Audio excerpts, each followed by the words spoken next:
Adam Reed initially got the idea for Archer while he was traveling in Europe and Morocco.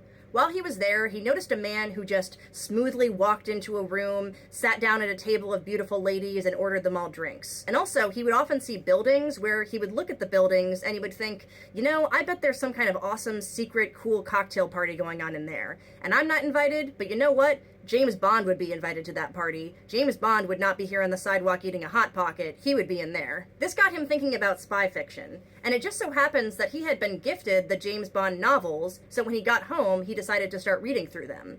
He said immediately from page one, it was apparent that James Bond was a huge dick. More so even than the movies. In the books, apparently he is a raging sexist and is like an awful, all-around awful person. And that's what gave him the idea to make Archer such a big dick. The idea for Mallory came when he was watching GoldenEye and noticed Judi Dench's portrayal of the character M, and he randomly thought to himself, wouldn't it be interesting if she was James Bond's mother? Jessica Walter was their first choice for Mallory and was one of the first characters to be cast.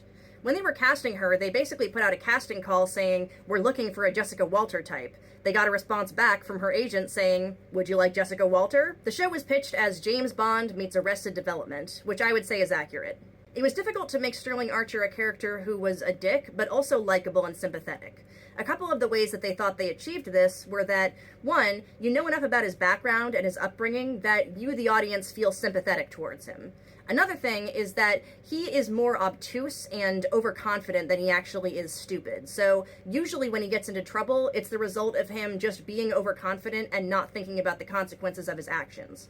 Third was that H. John Benjamin, who was their first choice for his voice, by the way, did such a good job with his voice, and basically Adam Reed said that his voice was so disarming that he could say almost anything, and no matter how horrible it would just not seem so horrible. Originally, the show was apparently going to be a companion show to Always Sunny in Philadelphia. I'm not sure exactly what that would have looked like, though. The original working title was also Duchess, which you can see in the original title cards here.